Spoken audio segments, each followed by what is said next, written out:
பாபா ஓர் கருணாலயம், பாதம்தான் கமலாலயம். பாபா ஓர் கருணாலயம், பாதம்தான் கமலாலயம்.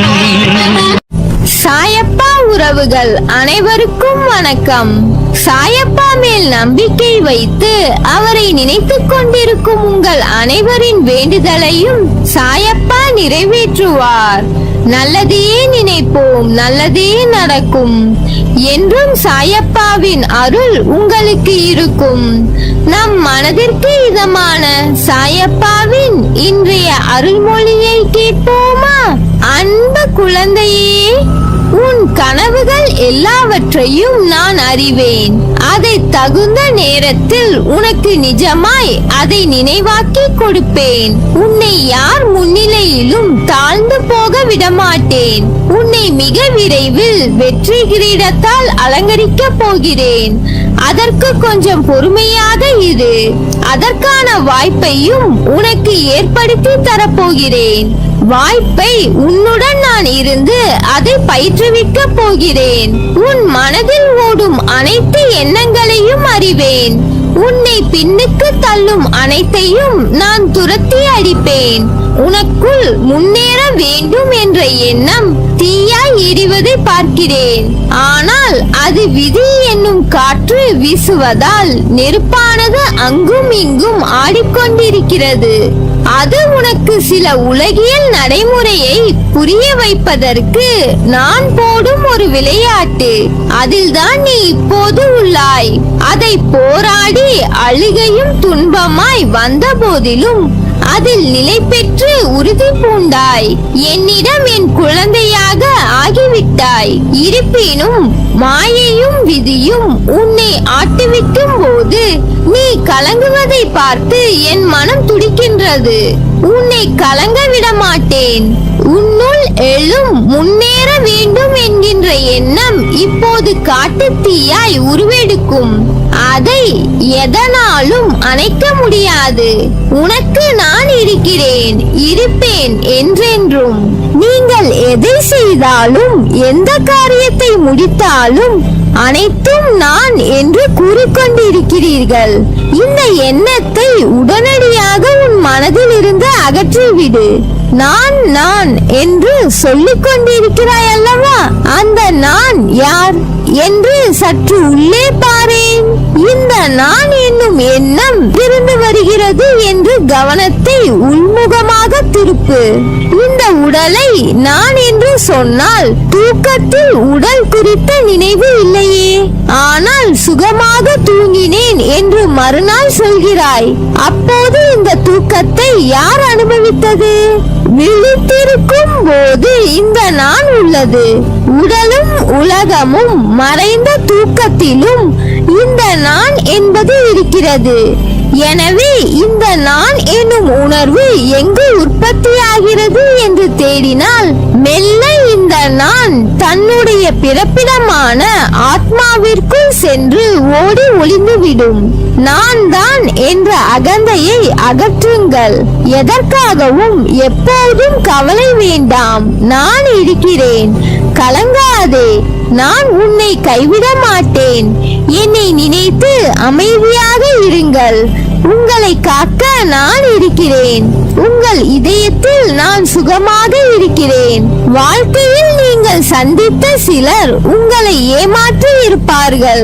சிலர் உங்களை சோதித்து இருப்பார்கள். சிலர் உங்களை பயன்படுத்திக் கொண்டு பிறகு அவமானப்படுத்தி இருப்பார்கள்.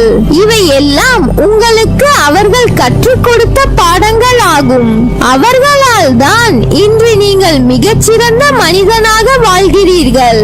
நீங்கள் எவ்வளவு உயர்ந்தவர்கள், எவ்வளவு மேன்மையானவர்கள் என்று உங்களை பார்க்கையில் எவ்வளவு பெருமையாக உள்ளது தெரியுமா? வாய்ப்புகள் விலகும் போது அதை எண்ணி கவலைப்படாமல் எல்லாம் நன்மைக்கே என்று தொடர்ந்து முயற்சி செய்தீர்கள். அதனால்தான் இன்று வாழ்க்கையில் மிகப்பெரிய வெற்றி அடைகிறீர்கள். இன்னும் பல வெற்றிகள் உங்களை தேடி வரும். மரங்கள் வளர்ந்து இலைகளால், காய்களால், கனிகளால், பூக்களால் இருக்கும் மரத்தை ரசிக்க யாருக்கு தான் பிடிக்காமல் இருக்கும்? ஆனால் அந்த நிலை வருவதற்கு அந்த மரம் படும் பாடு தன்னையும் காத்து, தன்னை நம்பி நிழல் தேடி வரும் அனைவரையும் காத்து, தன் மேல் அடைக்கலமாய் தங்குவதற்கு வரும் உயிரினங்களையும் காத்து மிகப்பெரிய நிலைகளை கடந்து வருகிறது. அப்படி இருக்கையில் மனிதன் தன் நிலையில் வெற்றிகரமாய் நின்றிட எதிர்கொள்ள வேண்டியதும் கடினமாகத்தான் இருக்கும். சோதனையை தாங்கி நகர்ந்து வரும் அந்த சிறிது நேர போராட்டம்தான் உன்னை எப்படி என்று உனக்கே தீர்மானித்து காட்டும். ஒரு தாய் தன் பிரசவ வலியின் போராட்டத்தை தாங்கிய அந்த நிமிடங்களுக்கு பிறகுதான் உயிருக்கு மேலான குழந்தையை ஈன்று எடுக்கிறாள். தந்தை எத்தனையோ போராட்டங்களை தன் குடும்பத்தை தாங்குவதற்காக எதிர்கொள்கிறார். இதை போல ஒவ்வொரு கட்டத்திலும் போராட்டம் இருக்கத்தான் செய்யும். அப்பா, அப்படி என்றால் வாழ்க்கை என்றாலே போராட்டம் தானா என்றால் இல்லை. ஆனால் வாழ்க்கை என்றும் ஒரு கோட்டில் செல்லாது. அதை அடுத்த கட்டத்திற்கு எடுத்து செல்லும் போது அதன் நிலை பெரிது. அதற்கான சூழல் மாறுபடும். அதுதான் போராட்டமான நேரம். போராட்டங்கள் தான் வாழ்க்கையை வாழ கற்றுக் கொடுக்கும். அதைதான் உன் அப்பா போதித்து வருகிறேன் உன்னிடத்தில். வெற்றி அடைந்தால் அடுத்த போராட்டம் இல்லையா என்றுதானே உன் கேள்வி. உன்னுடைய வாழ்க்கை அடுத்த கட்டத்திற்கு எப்பொழுதெல்லாம் செல்கிறதோ அப்போது போராட்டம் தொடரும். இந்த போராட்டத்தின் வெற்றி என்பது மிக விசேஷமானது. எதனால் என்றால் உன் வாழ்க்கைக்கான முதல் தளம் போராட்டம்தான். நீ இப்போது எதிர்கொள்வதில் வெற்றி பெற்றால் பக்குவம் என்ற பொக்கிஷமாக மாறுவாய். அதனால் தான் கூறுகிறேன், உன் மனதில் இருக்கும் கேள்விகளுக்கு இன்று விடையளிக்கிறேன். சுயநலம் இவ்வுலகில் அகன்று இருக்கிறது. எல்லா மனதிலும் சுயநலம் இருக்கிறது. ஆனால் ஒருவருடைய சுயநலம் மற்றவர்களுக்கு துன்பம் விளைவிக்கும் பொருட்டு இருந்தால் அது தவறு. உன் முன் ஒருவர் கஷ்டப்படுகிறார் என்று தெரிந்தால் அவர்களுக்கு உதவி செய். வேலை இருக்கிறது, எனக்கு உதவ நேரமில்லை என்று போவதுதான் உண்மையான சுயநலம். சில பேர் தாங்கள் முன்னேற வேண்டும் என்பதற்காக மற்றவர்கள் முன்னேற கூடாது என்று நினைப்பது சுயநலம்.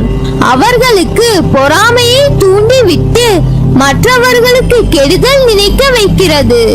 அதைத்தான் நான் தவறு என்று கூறுகிறேன். உன்னால் இயன்றதை உதவியாய் செய்.